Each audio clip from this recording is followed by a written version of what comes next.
Chers amis, bienvenue et surtout merci d'avoir accepté, d'avoir répondu favorablement ce soir à cette invitation pour cette conférence. Donc je remercie bien sûr Monsieur le maire, je remercie aussi toutes les équipes municipales qui se démènent depuis plusieurs jours et parfois semaines pour organiser cet événement. Donc merci de nous accueillir ce soir. Ce sont donc les AFC et l'antenne de Salon-la-Bretèche qui a le plaisir, l'honneur, le privilège de recevoir Monsieur Ferrand. Et je le remercie d'avoir répondu à cette invitation ce soir. Je pense qu'on prendra tous un très grand plaisir à l'écouter nous parler sur ce thème de la beauté.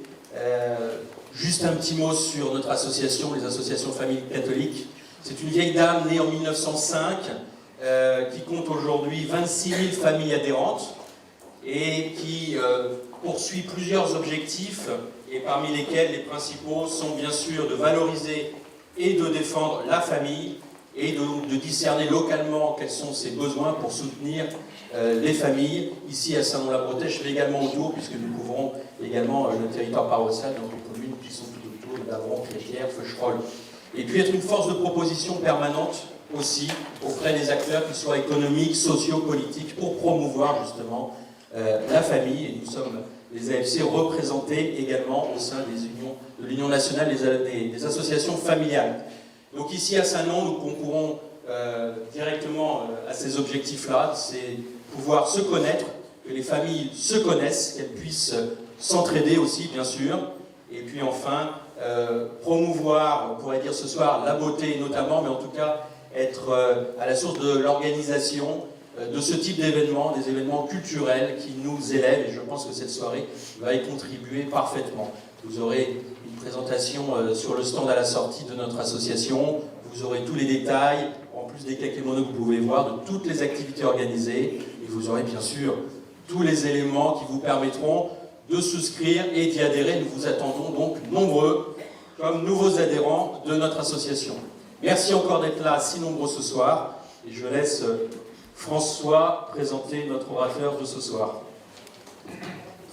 Merci beaucoup, Claude. François Nicolas, je présente Franck ce soir. J'ai coutume de parler avant lui, c'est toujours beaucoup plus facile de parler avant Franck. Je travaille avec Franck puisque nous venons de monter la Cité de l'Histoire qui est sous l'Arche de la Défense. Je pense que Franck vous en dira un petit mot puisque c'est le directeur de cette cité depuis maintenant 18 mois et nous l'avons ouvert il y a à peu près un mois. Je me suis dit que je ferais cette présentation de Franck a cappella et puis, parce que je connais bien Franck depuis quelques années, et je me suis dit qu'en fait non, je ne vais pas y arriver, je n'ai pas sa mémoire, vu tout ce qu'il a fait. Alors, 2 décennies de présence médiatique ont imposé Franck Ferrand comme un de nos principaux passeurs d'histoire. Ses émissions de radio, au cœur de l'histoire, au quotidien sur Europe 1 pendant 8 saisons, et de télévision, l'ombre d'un doute, une 50aine de numéros sur France 3 ou La belle histoire de France sur CNews, l'ont fait connaître d'un large public. Actuellement, il officie chaque jour, à 9h et à 14h, sur les ondes de radio classique. Il est aussi pour France Télévisions, le Monsieur Patrimoine du Tour de France. Il publie chaque semaine son grain de sel dans Valeurs Actuelles, en dernière page. Je vous le conseille, c'est rigolo. Depuis 2021, il est enfin, je vous le disais, le directeur de la Cité de l'Histoire, où, bien évidemment, nous vous invitons à y aller dès demain matin. C'est ouvert tous les jours, du mardi au dimanche. Petite pub. Voilà. C'est ma pub. Plus de 20 ouvrages, essais, romans, monographies ont permis à ces généralistes d'entrer parfois dans le détail, notamment à propos de Versailles, son domaine de prédilection. Vous en saurez Versailles et Un gentilhomme à Versailles, chez Perrin.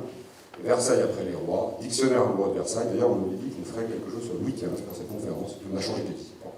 Mais je pense que ce sera peut-être une deuxième conférence. À Saint-Nom peut-être. On retiendra par ailleurs le succès de sa série romanesque, La Cour des Dames, chez Flammarion, et celui de L'ombre de Romanov, chez Tixot. Il évoquait dans ce dernier un mystère historique, comme il avait fait en 2008 dans l'Histoire interdite chez Talandier. En 2020, il s'est essayé au conte politique avec grand succès avec L'année de Jeanne, chez Plon. Un sens aigu de la narration historique est au cœur du seul en scène, Histoire, avec un S, en tournée à travers la France de l'Europe de 2017 à 2022. Après 2 saisons parisiennes au théâtre Antoine, il anime aussi des voyages culturels pour Ponant, Voyage à la Lune et Croisière d'exception. Je crois que j'ai presque tout dit, mais je suis sûr que non, j'ai encore oublié des choses. Diplômé de Sciences Po, Paris, et de l'École des hautes études en sciences sociales, Franck Ferrand est chevalier de l'Ordre national du mérite et de l'Ordre des arts et des lettres. Il est membre associé de l'Académie de Versailles, membre du Conseil des Amis de Versailles et du Conseil d'administration du château de Chantilly. Merci beaucoup Franck, ça va être une très grande joie de l'écouter ce soir, et bien évidemment je te passe la parole.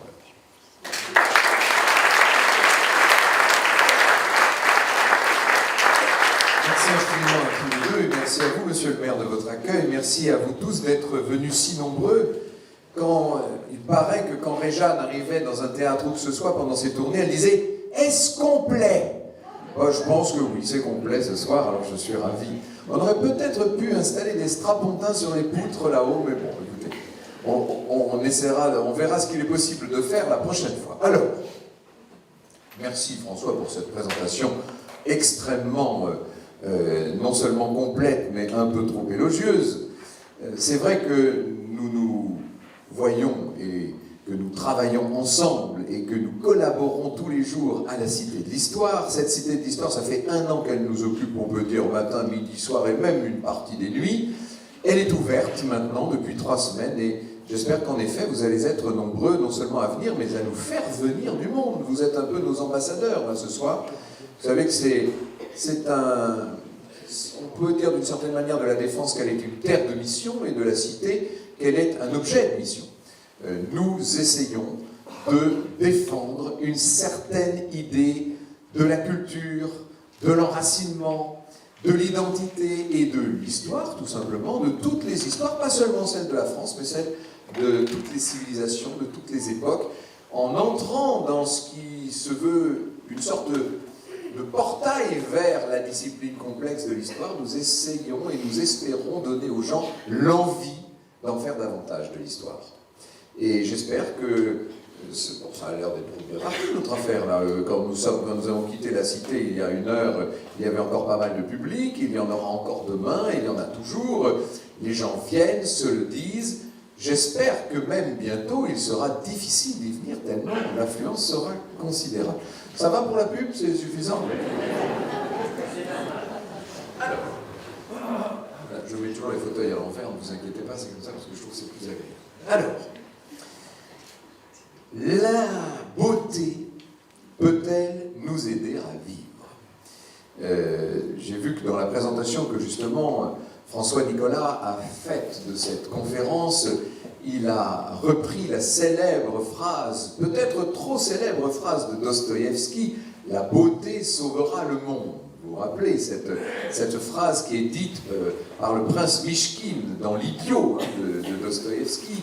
Ce prince Mishkin qui est une sorte de figure christique de la littérature russe et qui, passionné par le destin de cette belle Nastasia, est à la fois fasciné par la beauté plastique de cette jeune femme et en même temps encore plus, comment dirais-je, attiré par sa beauté mystique et par sa beauté profonde. C'est toute la question entre la distinction entre la beauté au sens physique et sensuel du terme et le beau au sens noble, au sens moral et immatériel des choses. J'y reviendrai tout à l'heure.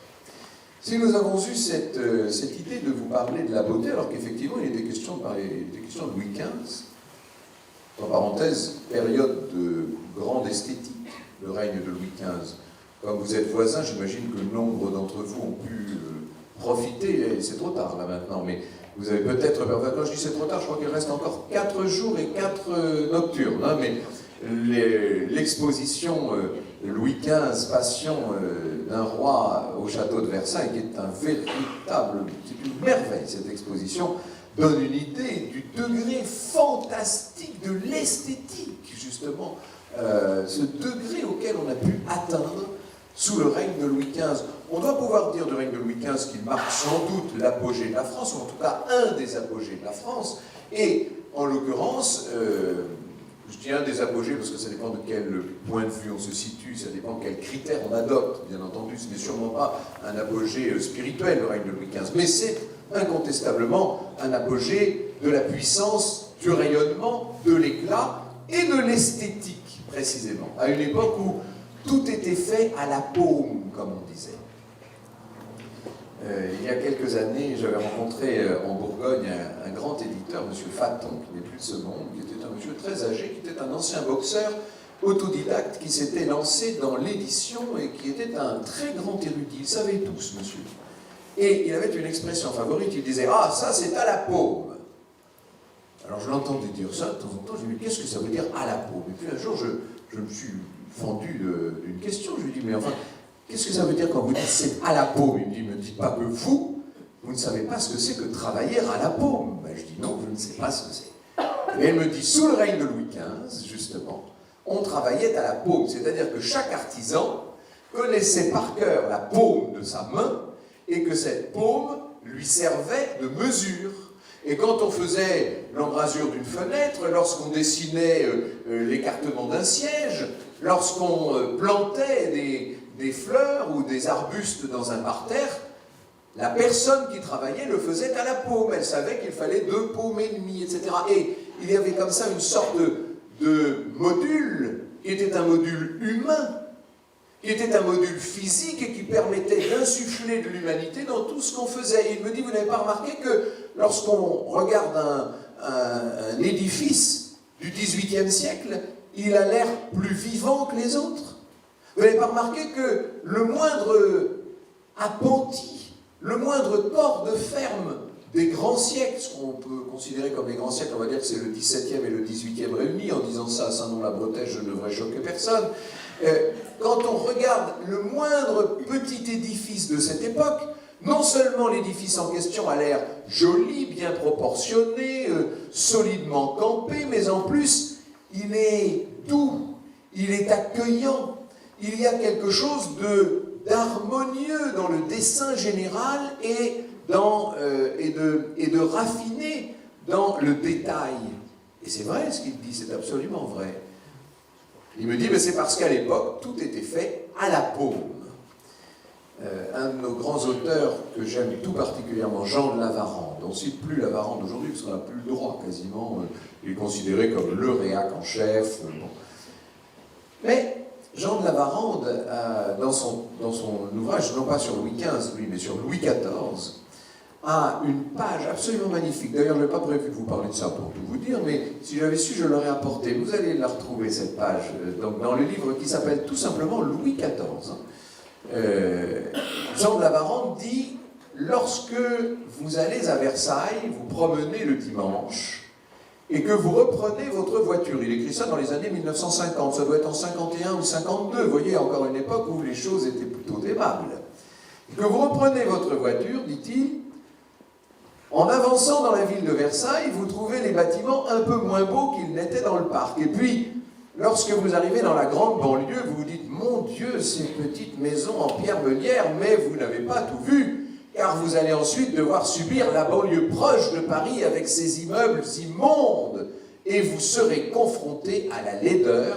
Et en faisant cette petite translation, dit-il, et vu l'endroit où vous habitez, vous êtes habitué, vous allez à Paris comme ça et à faire ce chemin-là, justement, en faisant cette petite translation, on comprend de combien on a dégringolé.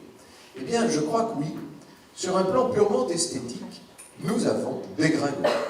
Il fut un temps où, pour reprendre l'expression du grand peintre Poussin, Nicolas Poussin, maître absolu dans l'art d'aller quérir la beauté, d'aller la chercher jusque dans les recoins où elle peut parfois se cacher, il y a, dans ce qui vaut la peine d'être fait, pour citer exactement Poussin, il disait « Ce qui vaut la peine d'être fait, vaut la peine d'être bien fait ».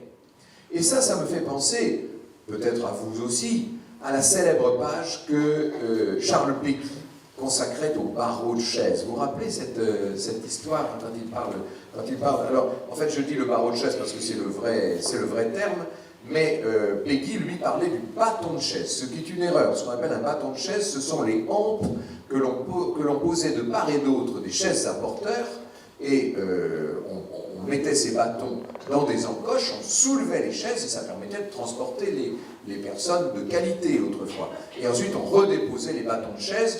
Généralement, on les laissait dans la cour ou dans les antichambres pleines de courant d'air, et c'est la raison, c'est l'origine de l'expression « mener une vie de bâton de chaise ». Ce dont parle Péguy improprement en disant bâton de chaise, il veut dire barreau de chaise, mais peu importe si le terme est impropre, ce qu'il désigne en revanche, la réalité qu'il nous décrit, elle est propre ô combien. Alors ça, je l'ai, ce texte-là, je l'ai prévu. Les ouvriers d'autrefois, dit Charles Péguy, ne servaient pas, ils travaillaient. Ils avaient un honneur absolu, comme c'est le propre d'un honneur. Il fallait qu'un bâton de chaise, admettons, fût bien fait. C'était entendu, c'était un primat. Il ne fallait pas qu'il fût bien fait pour le salaire, ou moyennant le salaire. Il ne fallait pas qu'il fût bien fait pour le patron, ni pour les connaisseurs, ni même pour les clients du patron, non.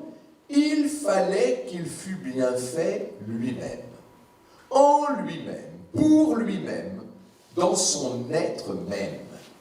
Une tradition venue, montée du plus profond de la race, une histoire, un absolu, un honneur, vous voyez toujours cette notion de rapport entre honneur et absolu, voulait que ce bâton de chaise fût bien fait. Toute partie dans la chaise qui ne se voyait pas était exactement aussi parfaite que celle qu'on pouvait voir. C'est le principe même des cathédrales. Et il savait de quoi il parlait, Péguy, lorsqu'il parlait de cathédrales, lui qui avait si profondément médité à Chartres et qui en connaissait quasiment chaque pierre et chaque vitrail. Il savait qu'en effet, dans les cathédrales, les parties ouvragées qui se trouvent derrière les derniers arcs-boutants qui se trouvent cachés dans le triforium, les parties les plus inaccessibles à la vue et à la visite, sont aussi joliment ouvragées que celles que l'on voit sur le grand porche ouest. Il y a dans cette idée d'une cathédrale une perfection qui se veut le reflet sans doute de la Jérusalem céleste et qui se veut tout simplement l'honneur absolu de bien faire. Je reprends cette phrase de M. Poussin, ce qui vaut la peine d'être fait, vaut la peine d'être bien fait. Poussin ne disait pas ça d'ailleurs tout à fait par hasard, puisque lui-même, lorsqu'il commençait une toile, se mettait très longtemps à l'avance à y réfléchir. Poussin est un artiste dont on doit pouvoir dire qu'il est un platonicien, c'est-à-dire qu'il réfléchit d'abord, qu'il conçoit, qu'il conforme, qu'il prépare, qu'il se fait une idée précise de ce vers quoi il veut aller et qu'ensuite il ne fait que traduire sur la toile elle-même préparée, d'abord dans le dessin, puis dans les pigments, puis dans les modelés, puis dans les ombrages. Il traduit sur la toile l'idée préconçue qu'il s'était faite. Évidemment, on ne peut pas en dire autant de tous les artistes. Un Léonard de Vinci fait très exactement le contraire. Vous savez, c'est ce qu'on appelle le principe de la tache sur le mur. Léonard de Vinci dit que pour qu'une œuvre soit complète, il faut qu'elle ait eu sa genèse. Et que la genèse, elle ne peut pas se produire dans l'esprit de celui qui peint. Elle ne peut se produire que sur la toile, au bout de la brosse, ou même, pour employer la technique léonardienne du sfumato, au bout du doigt. Il fallait, dit-il, commencer par une tâche, et cette tâche, la faire changer, évoluer, la faire croître, grandir, se dépasser, se refaire, se réformer. Il fallait repentir, reprendre, retravailler. 100 fois sur le métier, remettez votre ouvrage. Polissez-le sans cesse et le repolissez. Il fallait travailler pour donner à cette œuvre une genèse. On pourrait presque dire qu'il y avait une gestation de l'œuvre et que cette gestation, elle se faisait sur la toile. C'est la démarche intégralement opposée de celle d'un Poussin. Ce n'est plus une démarche platonicienne, c'est une démarche aristotélicienne. Je reviendrai tout à l'heure et je vous demande de retenir juste cette petite image-là. Je reviendrai sur cette distinction entre Platon et Aristote. Il y avait, dans les grands siècles, puisque nous sommes partis de Louis XV, il y avait la volonté d'inscrire l'esthétique dans tout ce qu'on faisait. Vous savez, il y a ces gens, il n'y a rien qui m'exaspère plus en ce qui me concerne. Ça, c'est mon côté wildien. Je n'ai pas présidé l'association Oscar Wilde pour rien pendant 6 ans. Il y a ces gens qui vous disent « Écoute, c'est pas très présentable, tu verras, mais c'est très bon. » Mais si c'est pas très présentable, par définition, c'est pas très bon. Parce que même si c'est absolument délicieux, même si pour les papilles c'est une révélation, si l'assiette est dégueulasse, je suis désolé, c'est pas très bon. Ou en tout cas, ce n'est pas beau et bon. Ce n'est pas kalos kagatos, comme disaient les Grecs. Ce n'est que bon au sens le plus bassement sensuel des choses. Ça n'appartient pas à une volonté de bien faire. Ce qui vaut la peine d'être fait, vaut la peine d'être bien fait. Et ce qui est mal présenté, par définition, peut être bon, mais ne sera pas beau. Or, dans la définition antique du beau, donc canon chez les Grecs, il y a aussi le bon. Ça aussi, je vais y revenir tout à l'heure. Je pose un certain nombre de petits jalons sur mon chemin. Comment peut-on définir la beauté classique? Je verrai après tout à l'heure ce qu'on appelle la beauté et si cette beauté est relative ou absolue. Comment la définit-on dans les siècles dont je parlais? Comment la définirait un Péguy ou un Lavarande? Comment nos ancêtres qui travaillaient à la paume faisaient-ils naître la beauté? Eh bien, elle obéissait, semble-t-il, d'abord à 4 grands critères. Le propre, le solide, l'efficace, le beau. Ce qu'on appelle le propre, on ne parle pas là de propreté et de saleté, ce qu'on appelle le propre, c'est le fait de correspondre à la destination, qu'il s'agisse d'un usage matériel ou qu'il s'agisse d'une vocation immatérielle. Est-ce que ce que l'on fabrique est propre à son usage? Est-ce que c'est une chose intègre? Est-ce que, par exemple, si je veux faire un simple appentis pour mettre du bois, laisser sécher des morceaux de bois pour la cheminée, est-ce que, lorsque je fais cet appentis, il est situé au bon endroit? Il tient compte de la fréquence des pluies dans l'inclination de son toit. Il tient compte de l'orientation des pluies par rapport à l'orientation de la maison ou du corps de bâtiment. Est-ce qu'il est assez long? Est-ce qu'il est assez large? Est-ce qu'il n'est pas trop pesant? Est-ce qu'il ne risque pas de faire tomber des gouttes sur ce qu'on est censé entreposer sous son auvent, etc., etc. Est-ce qu'il est propre à ce qu'on veut faire? Première notion. Et ça paraît évident ce que je vous dis, mais promenez-vous un peu partout autour de nous, vous verrez que ça n'est pas du tout.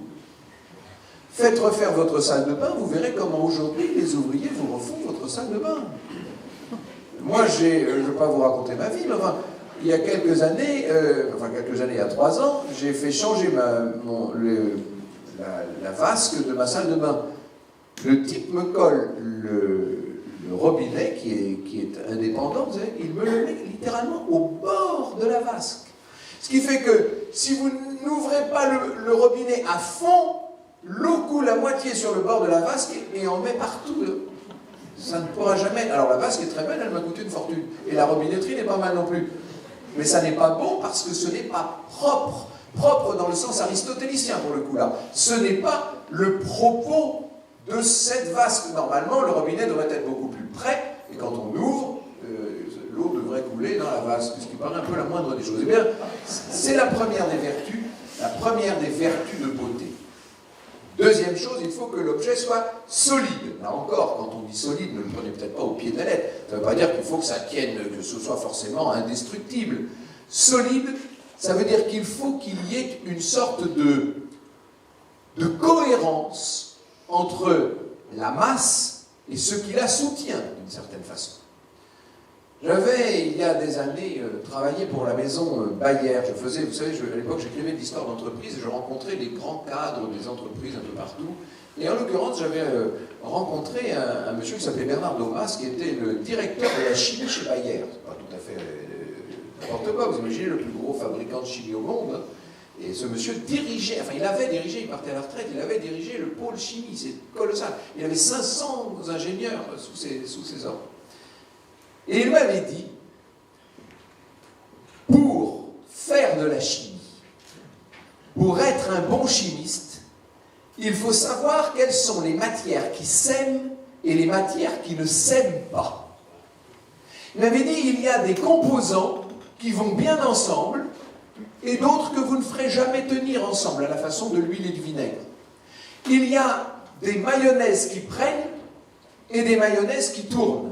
Et quand vous connaissez les propriétés, vous voyez qu'on revient à cette idée de propriété, quand vous connaissez les propriétés des corps, vous savez lesquelles s'accordent et lesquelles ne s'accordent pas. C'est ça ce qu'on appelle la solidité. C'est la cohérence intime d'une certaine manière. C'est, pour ne parler que de la matière, ce qui fera que cette matière s'accorde ou ne s'accorde pas. Donc, il faut que l'objet soit propre, il faut qu'il soit solide. La définition que je vous donne, c'est une définition qui vient du dictionnaire de Furetière. Il faut que la chose soit efficace. Qu'est-ce que c'est que l'efficacité, là encore? C'est la cohérence entre le but qu'on se donne et les moyens qu'on adopte. Est-ce que ce que vous fabriquez, votre appentis de jardin, là, est-ce qu'il va répondre à la vocation que vous lui avez conférée? C'est l'efficacité propre, solide, efficace. Les 4 vertus, la dernière, c'est beau. L'esthétique, c'est ce qui fait si cruellement défaut à notre monde moderne. Qu'est-ce que c'est que l'esthétique? Alors là, évidemment, ça répond à 3 critères. Premier critère, la proportion. Lorsque vous visitez un temple égyptien, ce que je viens de faire, parce que je rentre d'une semaine en Égypte, j'en rentre tout juste. Lorsque vous êtes dans ces temples, notamment je pense aux temples ptolémaïques, ceux de la toute dernière époque, de ce qu'on appelle la basse époque égyptienne, à l'époque grecque égyptienne, parce que les Grecs ont beaucoup apporté à l'architecture égyptienne et ils lui ont donné le supplément d'harmonie qui lui faisait peut-être défaut dans les empires, dans les anciens empires, anciens, moyens et nouvel empire, mais en tout cas dans les empires purement égyptiens. Quand vous regardez un temple ptolémaïque, vous verrez que toutes les proportions, mais toutes, on s'est amusé à le faire sur un portique, vous voyez, on sait pas. Mais sur un portique, toutes les proportions obéissent à la section d'or, ce qu'on appelle la section d'or, vous savez. C'est-à-dire que toutes les proportions sont, par définition, des multiples ou des quotients de cette section d'or. Tous les rapports entre eux, la moindre chose, l'épaisseur d'un mur avec la hauteur d'une porte, la longueur d'un entablement avec la perspective d'une colonne, tout cela se répond, correspond. Il y a une proportion générale, et on revient à cette notion du travail à la paume dont je vous parlais tout à l'heure, encore une fois, vous voyez, la proportion. La deuxième chose après la proportion, c'est l'harmonie. Qu'est-ce que c'est que l'harmonie?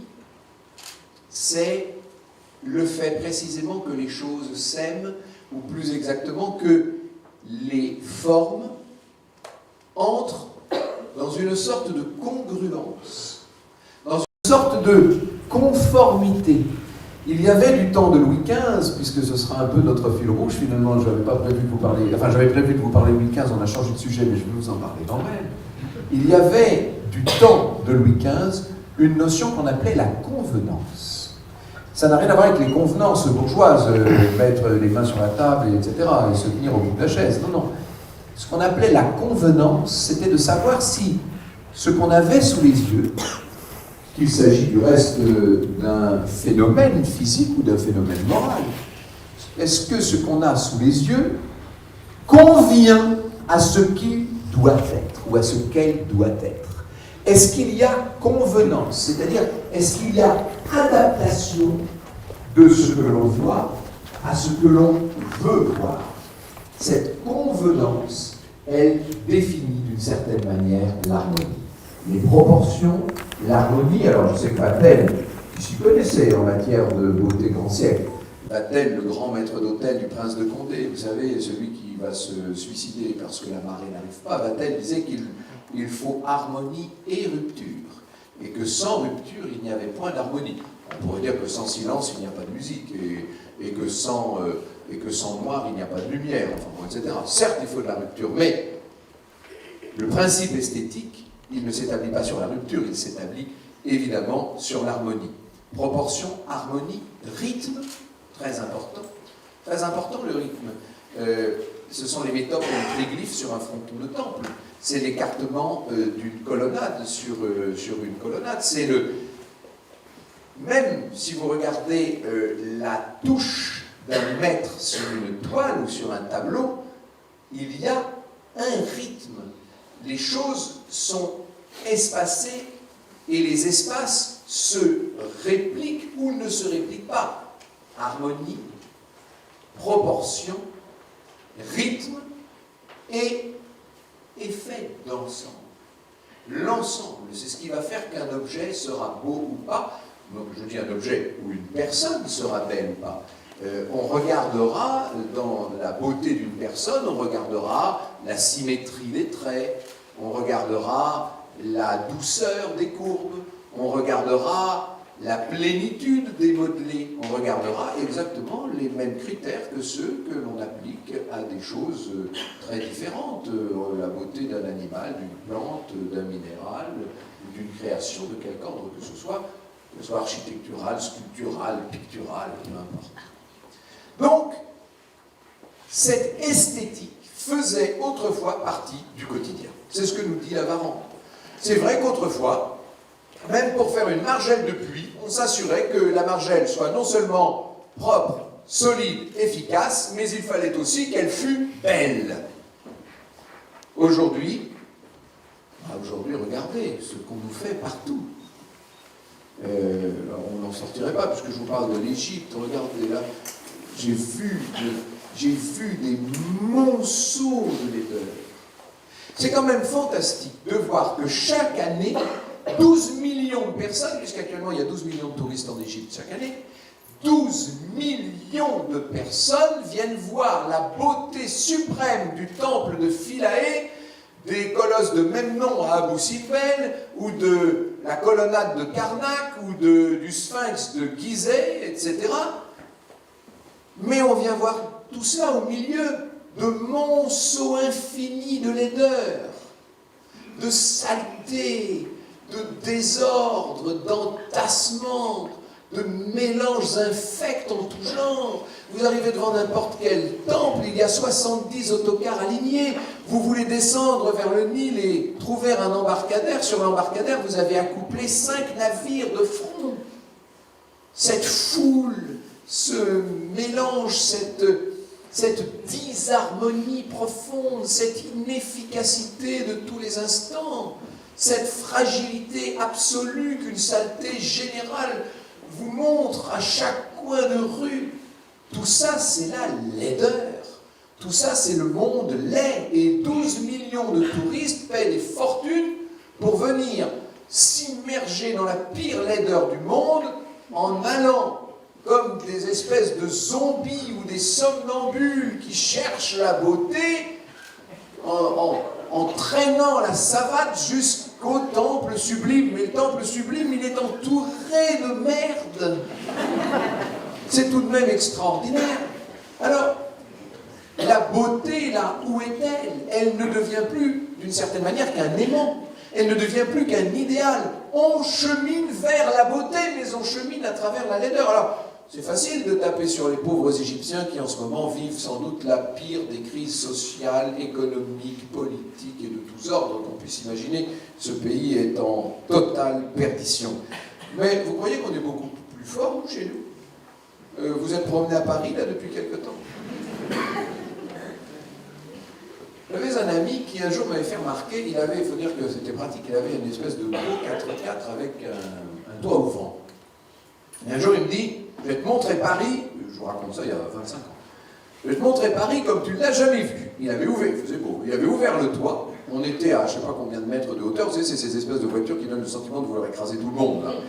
On était donc en hauteur, on regardait, et de part et d'autre des avenues, c'est vrai que c'était tout simplement merveilleux.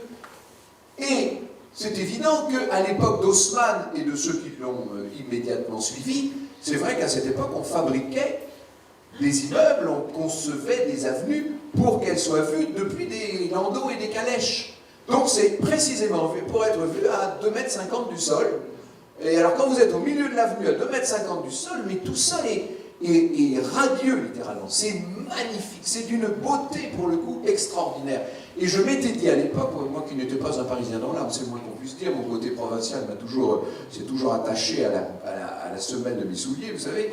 Et je me disais, oh Paris, oui, mais là quand même, quelle splendeur, c'est vrai. J'ai commencé, grâce à cette visite un peu inattendue, j'ai commencé à vouloir redécouvrir Paris et j'ai vu, pour le coup, à quel point il y avait de l'harmonie partout, à quel point il y avait des proportions sublimes, à quel point il y avait le sens du petit détail qui fait la différence. On est allé chercher jusque dans le moindre détail. Regardez un réverbère à Paris, regardez comment sont sculptés, enfin en l'occurrence ils sont moulés, peu importe, mais regardez comment sont conçus comment appelle-t-on ça, les rivets qui tiennent le bec de gaz, enfin plus un bec de gaz depuis longtemps, aujourd'hui c'est le réverbère électrique évidemment, mais regardez comment c'est fait. Le moindre détail est un petit chef-d'œuvre. On dirait de l'orfèvrerie que vous poseriez sur votre table et c'est un réverbère dans la rue. Tout était magnifique. Mais regardez maintenant. Vous avez vu les immondes échafaudages, les centaines de kilomètres de rues balises, ces espèces d'affreuses barrières grises et vertes qu'on nous colle partout, qui défigurent tout le bas des rues, les herbes qu'on laisse monter quasiment jusqu'aux entresols, parce qu'on n'a plus le droit d'utiliser le glyphosate, bon, admettons, mais ça n'empêche pas d'arracher les mauvaises herbes, ça, non, on laisse les mauvaises herbes, c'est pour la biodiversité. Donc, regardez la laideur qui s'est peu à peu emparée de cette capitale et qui en a fait de cette ville qui a souvent, et à tort ou à raison, peu importe, été considérée comme la plus belle ville du monde, qui en a fait vraiment un véritable cloaque. Nous sommes très nombreux, évidemment, à le dire, nous le répétons à longueur de colonne, nous critiquons, nous ridiculisons. Didier Rittmer vient d'écrire un livre qui s'appelle Paris à l'envers, où il montre la laideur qui s'est emparée de cette capitale. Enfin, personne ne fait rien dans la pratique et on s'y fait à la laideur. Est-ce que la beauté peut aider à vivre? En tout cas, la laideur, elle, n'aide pas. Et s'il s'agissait, par facilité, de commencer à trouver une réponse par l'absurde, on pourrait dire que la laideur n'aide pas à vivre. J'avais, il y a quelques années, écrit un livre avec Jacques Garcia qui s'appelait « L'éloge du décor ». C'était une biographie de Jacques Garcia, mais dans laquelle il livrait un grand nombre des secrets de cet art extraordinaire qui est le sien, notamment du travail sur la base. Vous savez, quand les gens font venir un grand décorateur, ils croient que le décorateur va choisir la couleur des murs et l'étoffe des rideaux. Non, non. Le grand décorateur, il travaille sur la base. Il refait l'axe des murs, il refait la hauteur des portes, il refait l'épaisseur des embrasures. Et s'il manque une porte pour que la pièce ait l'air droite, il va rajouter une fausse porte, peu importe, pour créer la symétrie. C'est ça le travail d'un décorateur. Et Jacques Garcia m'avait dit, j'avais trouvé cette formule peut-être un tout petit peu ordinaire, mais tellement juste, il m'avait dit, je trouve qu'on mange de meilleur appétit quand les murs de la salle à manger sont jaunes d'or et non marronasses. Et je comprends ce qu'il veut dire. C'est-à-dire qu'il y a presque une infusion du beau vers soi. Mais qu'est-ce que ce beau-là? Est-ce qu'il s'agit d'une beauté vertueuse ou d'une beauté licencieuse? Ça, c'est la grande question. Et ça m'amène ça, j'avais également ce petit texte, voilà, il est là. C'est l'hymne à la beauté de Baudelaire, vous savez. Vous connaissez ce texte extraordinaire. Baudelaire se demande si, c'est toute la question de la beauté du diable, hein, vous savez. Est-ce que la beauté est un moyen d'accéder à quelque chose de plus beau, de supérieur? Est-ce que la beauté est une élévation? Est-ce que la beauté est une aspiration? Est-ce que la beauté nous mène vers le bien, la lumière, la vérité? Ou est-ce que la beauté est une séduction, séducere en latin, ça veut dire emmener dans le mauvais chemin, conduire mal, séducere. Est-ce que la beauté est une séduction? Est-ce que la beauté, est-ce que le diable se pare de tous les atours de la beauté pour mieux séduire son monde, pour nous entraîner dans le mal et dans le malheur. Je cite M. Baudelaire. Viens-tu du ciel profond ou sors-tu de l'abîme, ô beauté? Viens-tu du ciel profond ou sors-tu de l'abîme, ô beauté? Ton regard infernal et divin verse confusément le bienfait et le crime. Verse confusément aussi bien, si vous préférez, le bienfait et le crime. Et l'on peut pour cela te comparer au vin. Oui, c'est vrai qu'il peut y avoir une extase sublime, mais l'accomplissement de quelque chose de divin dans la façon de boire un verre de vin.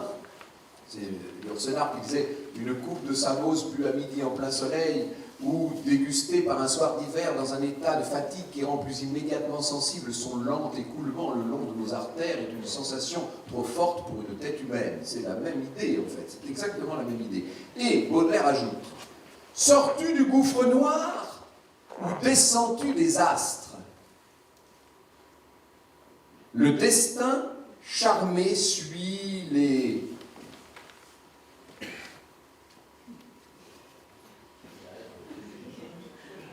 Ah oui, magnifique, j'avais oublié ce vers. Le destin charmé suit tes jupons comme un chien. Je n'arrive même plus à dire jupons, je me disais c'est bien ça que je lis, oui, c'est bien ça. Suit-il tes jupons comme un chien? Tu sèmes au hasard la joie et les désastres, et tu gouvernes tout et ne réponds de rien. C'est vrai que si une personne est belle, très belle, suprêmement belle, évidemment, elle va avoir tendance à nous entraîner dans tout ce qu'elle voudra. Mais ensuite, elle ne répondra de rien. C'est, pour revenir à Oscar Wilde, c'est le portrait de Dorian Gray. Ça.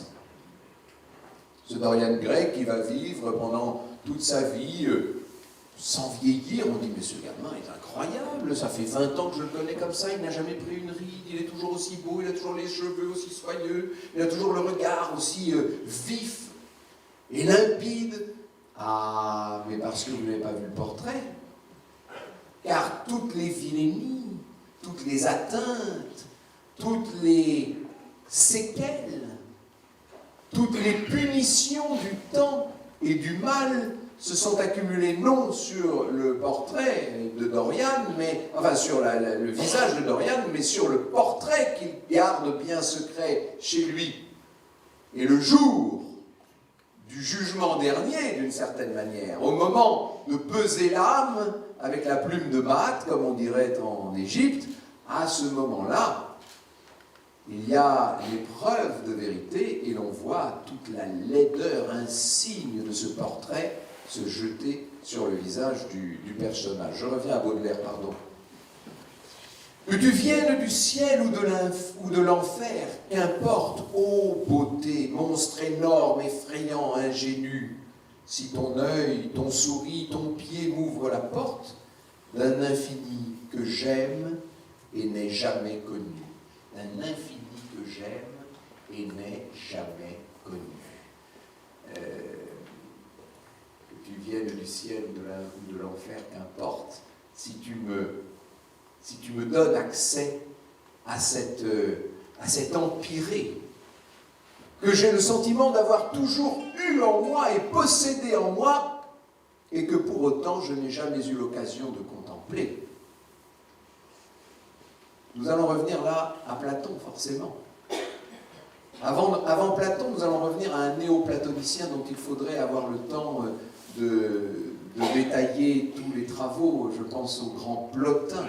Plotin a traduit dans des termes chrétiens ce qu'avait été la merveilleuse, l'incroyable pensée platonicienne. Et Plotin disait, vous savez, mais quelle merveille, et de quelle merveille ces merveilles sont-elles le reflet? C'est toute la question de la beauté selon Platon. Est-ce que la beauté existe à l'état parfait, à l'état divin, et contempler cette beauté, c'est tout simplement s'abandonner dans le paradis?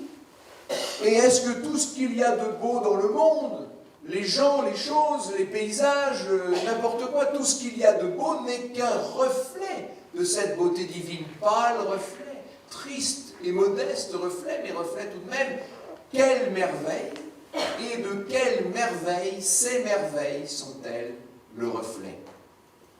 Ou est-ce que, au contraire, et là nous serions du côté d'Aristote, vous avez dit que nous y reviendrions, rappelez-vous tout à l'heure, hein, est-ce que, du côté d'Aristote, au contraire, la beauté n'est que l'agencement contingent, ordonné et fécond, contingent, ordonné et fécond, de formes que rien n'aurait préorganisées? Il y a un très grand généticien absolument passionnant qui s'appelle Rupert Sheldrake, que certains d'entre vous connaissent peut-être, et qui a travaillé sur une notion qui s'appelle les champs morphogénétiques. Je vous donne beaucoup de matériaux ce soir, puis après vous reprendrez tout ça et vous réfléchirez, j'espère. Rupert Sheldrake estime qu'il n'est pas possible de suivre Darwin dans son idée évolutionniste, en tout cas telle qu'il la formule. Vous savez, c'est la théorie darwinienne de l'évolution des espèces qui dit que le hasard et la nécessité font que pour répondre à des défis de l'environnement, pour répondre positivement à des stimuli qui sont offerts par l'évolution du monde et de l'environnement, les espèces vont développer un certain nombre de facultés et que ceux qui disposent génétiquement de l'appendice utile vont survivre et ceux qui n'en disposent pas vont périr. Et qu'à force, les années passant et les siècles s'empilant, eh bien, on va voir un éléphant avoir des troncs pour ramasser des brindilles et une girafe un très grand coup pour aller bouffer les feuilles. Ça, c'est la théorie de Darwin. C'est une théorie qui est extrêmement intelligente, extrêmement civilisante, qui scientifiquement présente un grand nombre d'intérêts. Je ne suis pas en train de remettre en cause Darwin, attention, je ne dois pas lire demain sur Twitter sans faire rendre Darwin. Simplement, ce que dit Rupert Sheldrake, qui est un penseur chrétien britannique passionné, il dit que pour que le génome ait le temps d'engrammer toutes les modifications nécessaires, il faudrait que la création, il faudrait que l'évolution ait duré infiniment plus longtemps que les quelques millions d'années dont nous disposons.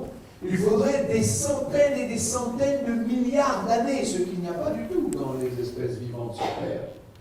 Donc, dit-il, si l'on n'a pas eu le temps de faire cette évolution, et si la théorie de Darwin, néanmoins, peut être recevable, alors ça veut dire qu'il y a eu des coups de pouce. Qu'il y a eu de temps en temps des petites... on a fait monter d'un cran, hop, comme ça, d'un palier, un autre palier, on a grimpé par palier. Et pour grimper par palier, il faut bien qu'il y ait préexistant un moule. Il faut bien qu'il y ait ce que lui appelle dans un jargon, dont on peut dire effectivement qu'il est peut-être un peu savant, un champ morphogénétique. Génétique, ce qui fabrique morpho, la forme, un champ morphogénétique, c'est-à-dire un moule qui crée la forme.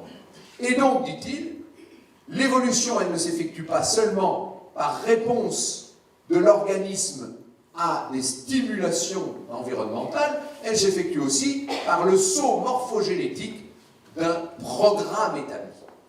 Je laisse à votre réflexion cette théorie, mais c'est pour vous montrer la différence entre la vision platonicienne du beau et l'élaboration aristotélicienne de la beauté. Et là, je pense qu'il faut distinguer précisément le beau et la beauté. C'est pas moi qui le fais, d'ailleurs, c'est Joubert. Vous savez, c'est Joseph Joubert qui disait « La beauté touche les sens et le beau touche l'âme. La beauté touche les sens et le beau touche l'âme. » Vous voyez qu'on en revient à mon poème de Baudelaire tout à l'heure, que tu viennes du ciel ou de l'enfer, qu'importe. Et si la beauté venait de l'enfer, alors que le beau, lui, venait du ciel? C'est peut-être ça la question, finalement. Qu'est-ce que le beau? Qu'est-ce que la beauté? Les Grecs définissent le beau, to kalon, comme ce qui est dans son genre parfait. Ce qui plaît à l'œil et à l'esprit. Chez Platon, il faut d'ailleurs constamment monter d'un cran, monter de ce qui est séduisant pour l'œil à ce qui est séduisant pour l'esprit, et de ce qui est séduisant pour l'esprit à ce qui est acceptable pour l'âme. C'est dans le banquet, bien sûr, que Socrate, puisque Platon met tout dans la bouche de Socrate, évidemment, c'est son maître, qui lui n'a rien écrit, mais Platon était une sorte de scribe génial qui a transmis l'extraordinaire héritage et enseignement socratique à la pauvre philosophie occidentale que nous choisissons. Dans le banquet, Socrate parle avec la grande prêtresse Diotime. Et Diotime a cette phrase qui résume tout, qui va être même à l'origine de ensuite de toute la pensée chrétienne. Parce que je parlais de Plotin tout à l'heure, mais il faudrait parler de Saint-Augustin, il faudrait parler de tous les philosophes néo-platoniciens qui ont été en même temps pères de l'Église. Ce qui peut donner du prix à la vie, dit la prêtresse Diotime, ce qui peut donner du prix à la vie, c'est le spectacle de l'idée du beau. On revient chez Platon, ce beau absolu, éternel, quasiment indicible, en tout cas ineffable. Ce beau dont les beautés ne sont que le reflet. Quelle merveille, c'est merveilleux. Le spectacle de l'idée du beau. Voilà, dit Diotime, ce qui aide à vivre, pour reprendre la formulation de la causerie de ce soir, ce qui donne du prix à la vie, pour traduire très exactement ce qu'elle dit. Ce qui est beau, donc kalon, est par essence en même temps bon, agathos.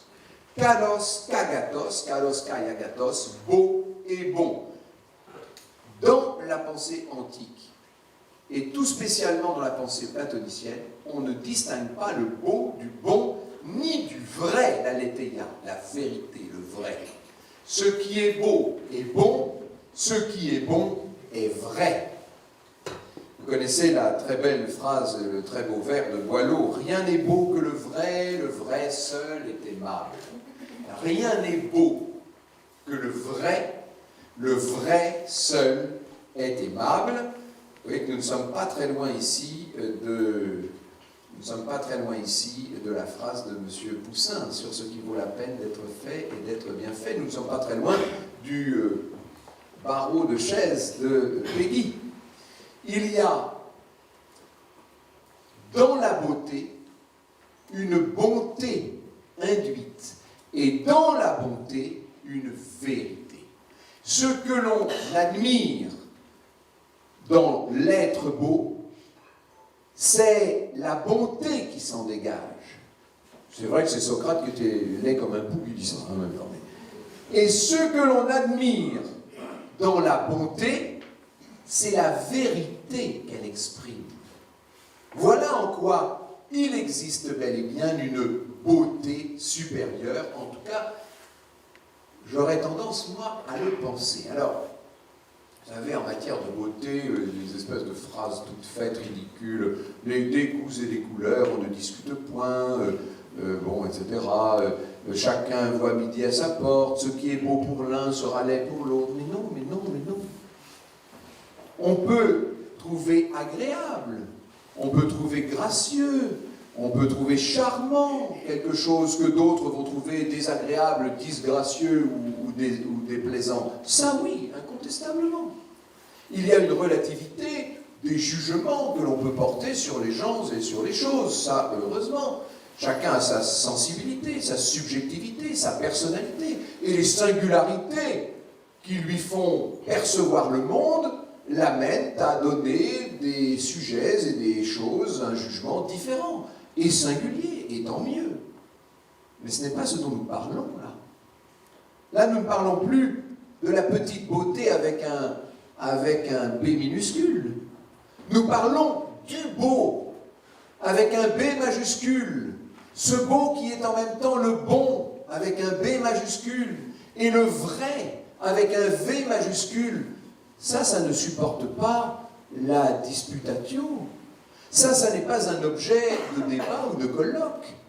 Ça, ce n'est que la contemplation de ce que l'on sait vrai, bon et beau. Et de ce point de vue, on doit pouvoir disposer, tous autant que nous sommes, d'une sorte de, j'allais dire d'échelle, d'une sorte de thermomètre, d'une sorte d'étalon. Nous devons pouvoir disposer d'un jugement qui, lui, n'est pas du tout relatif, et encore moins relativiste, qui, lui, est tout à fait absolu, comme l'est l'honneur de Péguy et comme l'est le beau de Poussin. Il existe un beau absolu. Et ce beau absolu va plus ou moins s'incarner dans les gens et dans les choses. Et lorsque nous sommes émus aux larmes devant la splendeur d'un cratère d'albâtre du 2e millénaire avant notre ère, dont chaque forme est l'extrême pureté, l'extrême solidité, l'extrême propreté, l'extrême efficacité et surtout l'extrême beauté, lorsque nous sommes admiratifs et lorsque nous sommes émus par cela, nous ne sommes pas émus subjectivement par une chose qui nous plaît. Nous sommes bouleversés objectivement par l'absolu d'une beauté, bonté, vérité. Je pense que ce que nous avons à enseigner, à dire, à développer, à soutenir autour de nous, c'est que ces choses-là ne sont pas si relatives que l'époque moderne voudrait bien nous le dire. Cette époque moderne qui a vidé tout notre environnement de tout ce qu'il pouvait y avoir d'esthétique. Cette époque moderne qui vous dit qu'à partir du moment où un appartement est confortable, qu'il est bien chaud l'hiver, qu'il est bien frais l'été, qu'il a une belle vue, qu'il est ergonomique et qu'on n'y entend pas trop les voisins du dessus ou du dessous, il est bien. Mais s'il est laid, votre appartement, il ne relève pas de la beauté, il ne relève pas de la bonté, il ne relève pas de la vérité, il est laid. Et cette laideur, elle est ce qui gagne chaque jour un peu plus. Et pourquoi gagne-t-elle? Elle gagne à la faveur du relativisme général qui ne veut plus établir de hiérarchie, parce que les hiérarchies, c'est mal. Eh bien, il me semble que lorsque les hiérarchies visent à promouvoir dans toutes les réalités qui peuvent nous entourer, ou même qui peuvent nous constituer dans l'essence même de notre pensée et de notre morale et de notre éthique et de notre psyché, lorsque ce relativisme il consiste à tout en les dire, il est de notre devoir d'accepter une hiérarchie du beau, du bon et du vrai. Et dès lors, on doit pouvoir dire que, et je laisse à M. Dostoïevski la responsabilité tout à fait sulfureuse de ses propos lorsqu'il dit que la beauté sauvera le monde.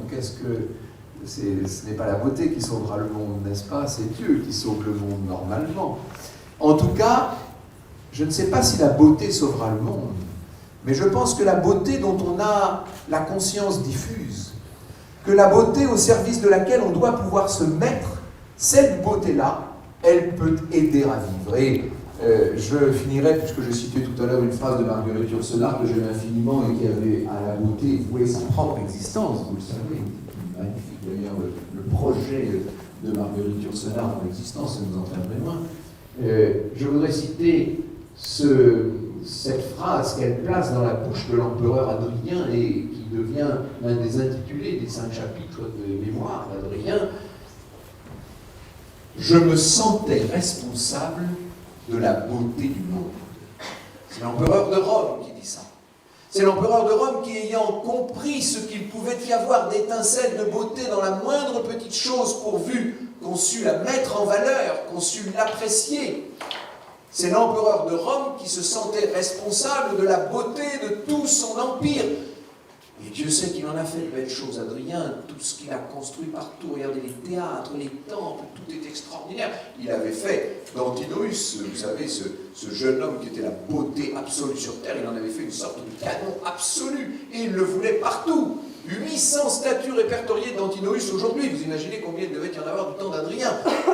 Je me sentais responsable de la beauté bien, certes, nous ne sommes pas empereurs de Rome.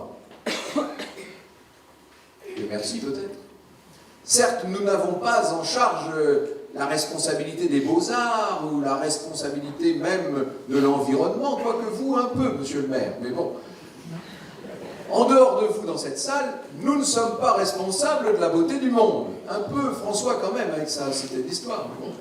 En revanche, tous autant que nous sommes, chacun a l'étage qui est le nôtre, chacun dans l'environnement qui est le sien peut œuvrer un petit peu à rendre les choses un peu plus belles, à aider, à ranger, à nettoyer, à ne pas construire de choses laides, ne pas garer de voiture devant un joli bâtiment, ne pas planter un arbuste ridicule au milieu d'une belle perspective, etc., etc.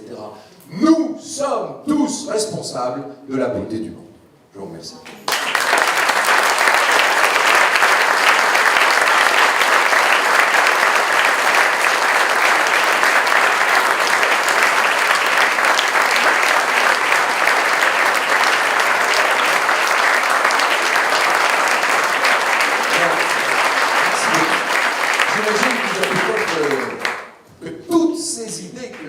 Comme ça, envoyées à travers la salle, ont suscité des questions, et c'est peut-être le moment, au-delà même des questions, c'est peut-être le moment de lancer un véritable échange sur le sujet, car vous avez aussi peut-être, et même sûrement sur le sujet, votre propre vision.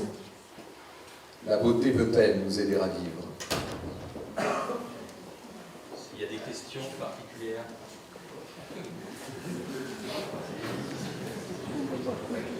La première est toujours la plus Ah voilà, compliquée. monsieur là-bas.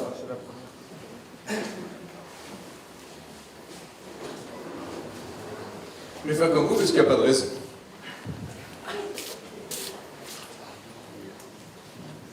Bonjour, merci d'être là. J'ai 2 points à voir et j'aimerais avoir votre avis. Jacqueline de Romilly, grande helléniste devant l'Éternel, disait... Et successeur de Madame Yourcenar. Absolument. Jacqueline de Romilly disait que ce n'est pas la pierre belle, ce n'est pas la pierre en Grèce, ce n'est pas la pierre blanche qui est belle, c'est le reflet de la lumière sur la pierre blanche. Il y a une deuxième œuvre que j'adore, qui est la Pietà de Michel-Ange. Et certains connaissent peut-être les photos de Robert Ulrich en noir et blanc, et qui a pris 4500 clichés de la Pietà qui était, je crois, à New York. Il devait en faire la première page du catalogue, et il est tombé amoureux. Il a pris 4500 photos avec une seule lumière. Et quand on regarde ces photos, le Christ vit. Et Robert Ulrich disait que, en fait, il ne faut pas voir le talent de Michel-Ange, mais sa dévotion à la Vierge Marie, et que la beauté de la Pietà nous révèle peut-être ce que nous connaîtrons durant notre vie éternelle. Et ma question elle est dans ces 2 points. Vous avez un peu parlé de la lumière. Que pensez-vous et qu'on est tous différents, on a une perception différente, mais l'importance de la lumière sur les bâtiments du XVIIIe siècle, le reflet de la lumière sur ce qui a été bien conçu, quelle est à vos yeux l'importance de cette lumière? La lumière est d'autant plus mise en valeur qu'elle fait défaut, vous savez, et c'est la raison pour laquelle les écoles du Nord, et flamandes notamment, ont traité la lumière dans la peinture occidentale avec beaucoup plus de finesse et de subtilité, et de reflets et de contre-reflets qu'ont pu le faire les écoles du Sud, et notamment les différentes écoles italiennes. Nous sommes dans une civilisation, l'Occident, qui met en avant un des 5 sens. Ce n'est pas le cas d'autres civilisations sur lesquelles on pourrait parler. Du reste, c'était l'un des sujets de prédilection de Claude Lévi-Strauss, mais nous sommes dans une civilisation qui met en avant la vue, le regard. Or, ce qui permet à notre rétine de former des images, c'est la lumière. Ce n'est que la lumière. Tout passe par la lumière. Et vous avez 1000 fois raison d'insister sur cet aspect. Madame de Romilly avait bien vu les choses. Par définition, si vous ne projetez aucune lumière sur elle, la pierre de Grèce n'a absolument aucune image. Elle n'est ni belle ni laide, puisque visuellement, en tout cas, corpusculairement, c'est un autre sujet, mais visuellement, elle n'existe pas. C'est la subtilité du jour qui va venir se poser sur la dalle et qui va venir le caresser, et qui va venir ensuite imprégner notre rétine, qui fait la beauté. C'est tout à fait exact. Et au-delà de cela, je dirais que d'une certaine manière, ce qui fait la beauté, c'est l'éducation du regard à cette lumière. C'est la capacité d'en percevoir les contrastes, les clairs-obscurs, les subtilités, les erreurs aussi. Je pense que la beauté n'est peut-être pas donnée. Je crois qu'elle n'est pas relative, mais je pense qu'elle n'est pas pour autant donnée. C'est parce qu'on a renoncé à vouloir éduquer qu'on accepte les jugements les plus erratiques. Lorsque vous éduquez le regard, lorsque vous habituez un jeune esprit à contempler, ne serait-ce qu'une petite chose, avec un œil neuf et ouvert, vous lui faites le plus beau cadeau qui soit, vous lui donnez accès à la beauté. Vous savez que c'est Oscar Wilde qui disait que la beauté n'est pas dans le regard, n'est pas dans l'objet, mais dans le regard. Oui, la beauté, d'une certaine façon, est aussi dans le regard. Il faut éduquer ce regard. Et je vous en donnerai un exemple que je tire du même auteur que vous, Vasari, mais d'un autre modèle, qui est le grand adversaire de Michelangelo Buonarroti, qui était Leonardo da Vinci. Léonard de Vinci, lorsqu'il était enfant, se promenait dans la campagne toscane avec son grand-père paternel. Vous savez qu'il était un enfant bâtard, il était le fils d'un notaire, Ser Piero, et d'une simple fachère, Catarina. Et son grand-père paternel, malgré ce sang pour le moins mêlé, s'était pris d'affection pour ce gamin, parce qu'il avait vu son esprit très vif, il avait compris sa ductilité mentale hors du commun. Et il l'emmenait avec lui faire de grandes promenades dans la campagne, et il lui disait constamment, dans le dialecte florentin de l'époque, Polocchio. Polocchio, ça veut dire ouvre l'œil. Mais ouvre l'œil, ça ne veut pas dire simplement bêtement regarde. Ça veut dire considère ce que tu as sous les yeux à chaque fois comme si c'était la première fois. Tu vois cette sauterelle que j'ai dans ma paume? Tu sais que c'est une sauterelle. A priori, tu dis oui, oui, grand-père, je sais, c'est une sauterelle. Non, regarde-la. Tu vas la voir comme tu ne l'as jamais vue. Tu vas la voir comme si c'était la première fois. Tu vas te laisser émerveiller par l'agencement subtil et irreproductible de ces formes. Polocchio, ouvre l'œil. C'est ça ce qu'on appelle éduquer le regard. C'est ça ce qu'on appelle amener les gens à la beauté. Et cette beauté-là, je vous assure qu'elle n'est pas relative. Oui, quelqu'un.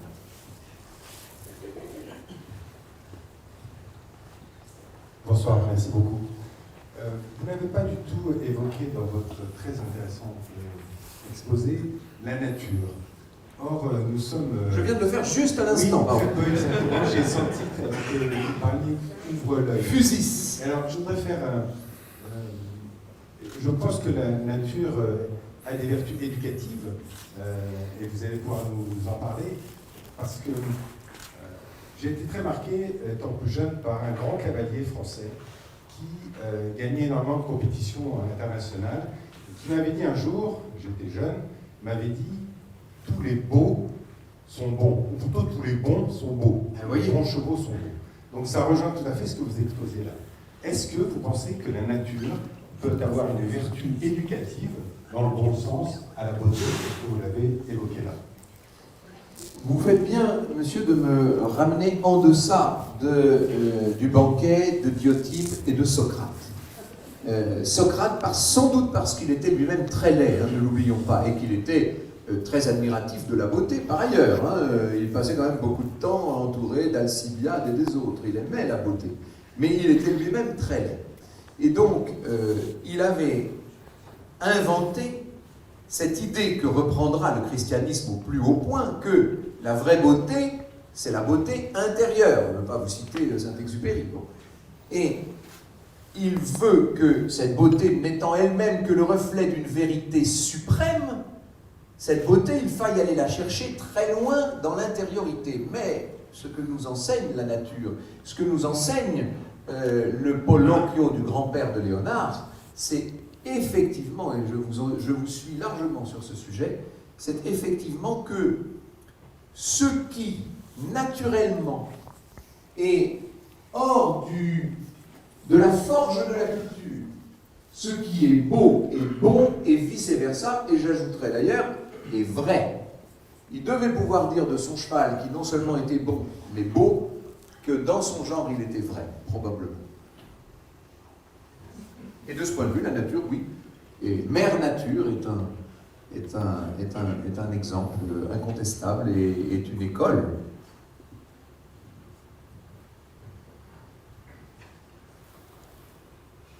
Mais ne vous précipitez pas tous, on ne pourra pas donner la parole à tout le monde.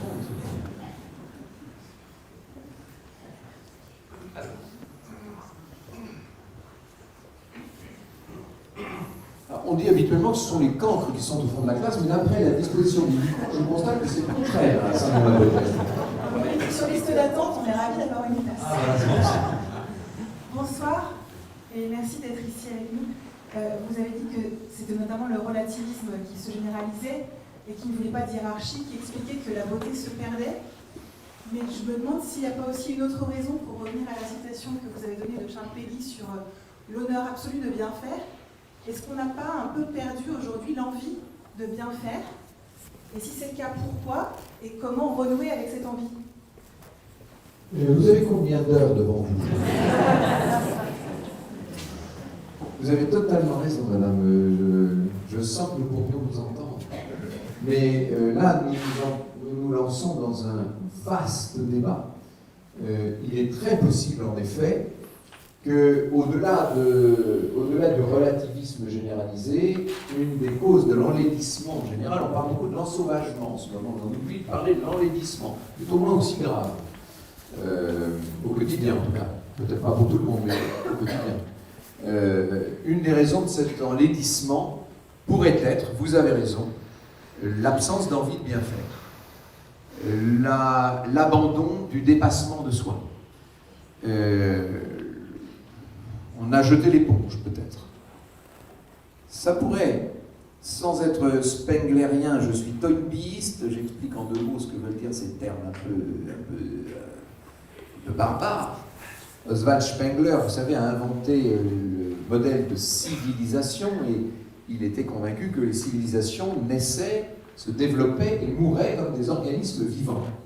Et dans sa lignée, d'une façon peut-être un peu moins systématique, et qui en tout cas n'a pas été récupéré par le régime nazi, donc ouf, lui a été sauvé, alors que Spengler, vous n'avez même plus le droit de le citer en public hein, maintenant, pourtant c'est un passionnant penseur, mais comme il a été récupéré par les nazis, il a été totalement discrédité. En tout cas, son élève, Toynbee, lui qui était un bon démocrate britannique et qui a participé aux 2 conférences de la paix en 1919 et en 1945, est citable. Et Toynbee parle de Koros, Hubris et Athée. Il appelle ça la trilogie grecque et il dit que Koros c'est la satiété, Hubris c'est la démesure et Athée c'est le désastre. On passe, dit-il, de satiété en démesure et de démesure en désastre. Il me semble que c'est tout simplement l'effet du vieillissement d'un organisme. Et si, comme Oswald Spengler et Arnold Toynbee, on considère que les civilisations naissent, vivent, croissent, s'épanouissent et finissent par se faner et mourir, il est bien possible que la nôtre, déjà bien fanée, soit en train de mourir. D'où vient, je dis ça pour ne pas me lancer dans un débat qui durerait 5 heures, d'où vient que nous n'avons plus l'envie de bien faire? Peut-être que nous sommes en train de mourir, tout simplement.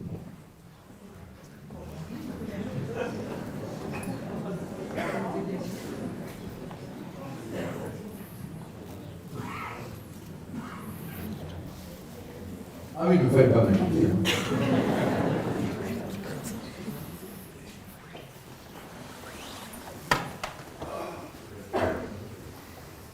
Bonsoir. Brièvement, est-ce que vous pensez que le beau peut entraîner le bon?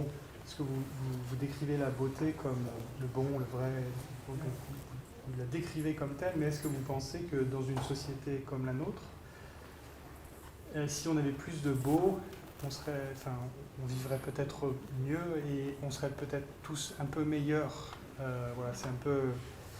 Alors, on a les citations qu'on peut, hein, mais moi je cite une chanson de Jean-Jacques Goldman qui dit... Ça en vaut. Oui, voilà. On a la culture qu'on peut. Et donc, Jean-Jacques Goldman, dans une de ses chansons, dit « Les sages et beaux paysages font les hommes sages aussi ». Ah non, monsieur, je n'ai pas bien entendu, excusez-moi. Il faut parler un peu plus fort, pardon. Les sages et beaux paysages font les hommes sages aussi. Donc en fait, c'est un peu pour répondre, pour illustrer ma question. Voilà. Est-ce que si en gros on vivait dans des villes plus belles, est-ce que nous viverions un peu plus en harmonie et voilà. Je crois que c'est contagieux la beauté. Alors, je ne répondrai pas à la première partie de votre question parce que ça m'amènerait à reprendre la conférence et là on n'en sortirait plus. Mais n'oubliez pas cette distinction, peut-être un peu artificielle, j'en suis conscient, et peut-être un peu rhétorique que je me suis permis tout à l'heure d'établir, entre la beauté avec un petit b, qui est la beauté constatable, et le beau, comme notion globale de beau, bon et vrai. Donc ça, je laisse ça de côté. Pour répondre de façon plus directe à votre question, oui, je pense qu'il y a une forme de contagion de la beauté, comme il y a malheureusement une contagion de la laideur. Enfin, vous savez, on a constaté ça, on a tous constaté ça d'ailleurs. Regardez comme... je vous donne un petit exemple, tiens, qui va vous faire sourire. J'ai deux amis qui avaient acheté un château en Bourgogne. Ils étaient tous les deux moyennement fortunés, mais ils avaient très envie de château. Et ils se sont dit, tout seuls, je ne peux pas acheter un château, mais avec toi, je peux pas rien. Donc ils se sont amusés. Enfin, c'est une drôle d'idée. Hein. D'ailleurs, ça a posé un million de problèmes, cette histoire. Mais bref, ils ont acheté un château à eux deux. Et le château en question, il se trouve que j'y suis allé passer un certain nombre de week-ends. D'ailleurs, ce qui est amusant, c'est avec l'un, invité par l'un, et moins souvent, mais de temps en temps, invité par l'autre. Et le château en question, quand vous le regardiez, il y avait toute la partie gauche qui était magnifique, qui avait été restaurée, qui était impeccable. On avait refait comment appelle-t-on ça? Les crêtes fêtières avec les plombs dorés, c'était magnifique. Toutes les fenêtres avaient été refaites dans leur ancienne, et par toutes les somptueux. Et l'autre côté, lui, n'avait rien fait. Je dis lui, mais je ne veux pas, vous pourriez savoir de qui je parle, donc, mais il n'avait pas touché au château. Donc vous aviez sous les yeux, on aurait cru, vous savez, ces photos qu'on fait avant-après dans les magazines. Et là, vous aviez d'un côté le château somptueux, à gauche, là c'était magnifique. Et alors, l'intérieur était à l'image de l'extérieur, bien entendu, c'est-à-dire que les meubles étaient incroyables, les tentures, tout était, les gommettes avaient été briquées, refaites. Et de l'autre côté, vous alliez dans ce gourbi incroyable qui servait plus ou moins de dépôt meuble dégoûtant, avec des fenêtres qui fermaient mal, avec des fuites partout. C'était incroyable à voir. Bon. Eh bien, je vous promets que c'est vrai, ça peut paraître bizarre, mais quand nous étions, pourtant c'était à peu près, à peu de choses près, le même groupe d'amis, quand nous étions invités d'un côté, nous ne nous tenions pas comme lorsque nous étions invités de l'autre. Et quand vous alliez passer le samedi et le dimanche du côté gauche, là-bas, dans le beau château, vous reveniez revigoré. Quand vous reveniez de l'autre, vous n'aviez qu'une idée, c'était de prendre une douche et de dire « Oh là là là là, vivement ce soir je me repose ». C'est très étrange, c'était le même château, le même endroit, avec quasiment les mêmes gens.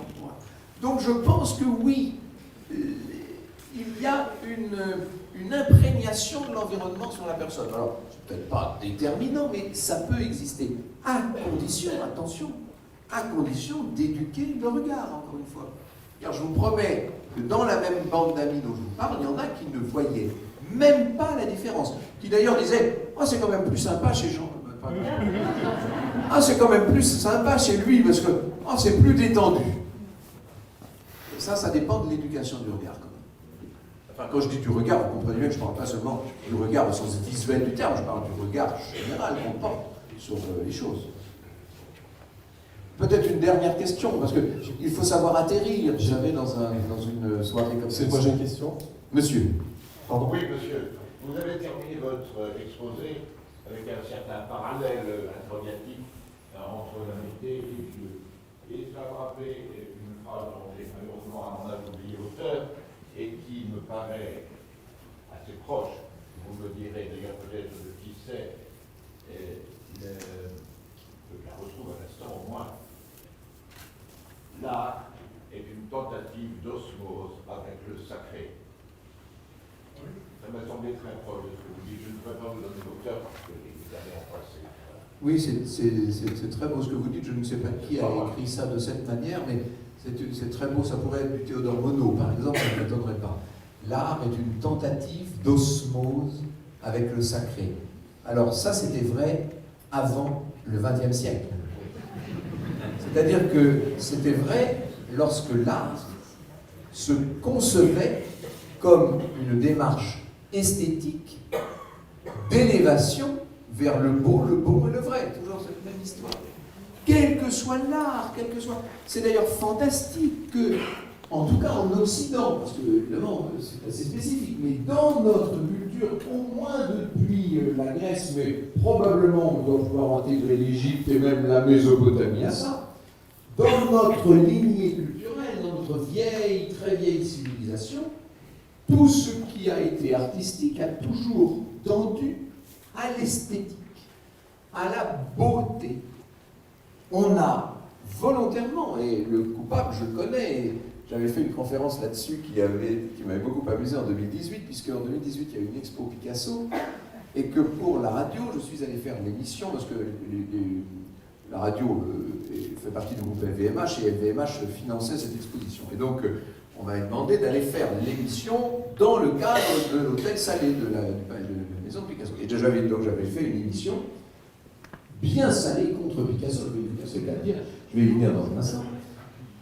Et je me disais, mon Dieu, je voyais s'approcher la fin de l'émission et j'avais tous les conservateurs du musée Picasso assis là. Je me disais, soit ils viennent me casser la gueule, soit plus probablement ils vont se lever, tourner les talons et ne même pas me dire au revoir. J'avais une certaine... Et l'émission s'achève, on envoie le générique et je vois ces messieurs dames se lever et venir vers moi et me dire « C'est formidable, est-ce que vous pouvez nous refaire ça pour les mécènes mardi prochain ?» Et je découvre, à ma stupéfaction, que ce que je pensais être une condamnation sans appel de Pablo Picasso, à leurs yeux de savants picassiens, était au contraire un hommage. C'était fantastique, jusqu'où peut aller d'ailleurs l'incompréhension. Et je crois qu'on peut dire, alors, certains connaissant très bien l'histoire de l'art pourraient me dire qu'il y a eu des signes avant-coureurs et des prémices, c'est vrai.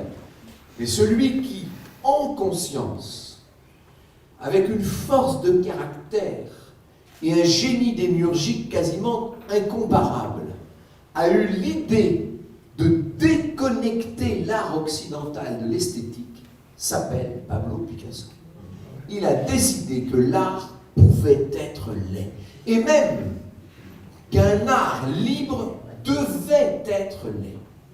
Extraordinaire révolution, intellectuellement passionnante, et je comprends que les conservateurs aient été intéressés par le propos.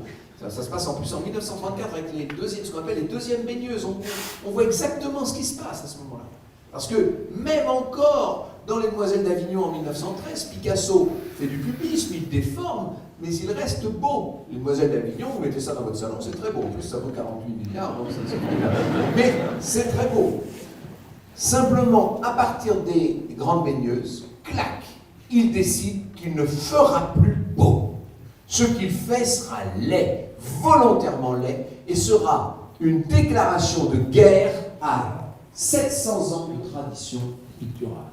Extraordinaire. Nous connaissons le coupable, nous avons le cadavre sous les yeux, j'ai peur qu'il me soit difficile de le ressusciter, malgré l'osmose. Oh, merci peut-être.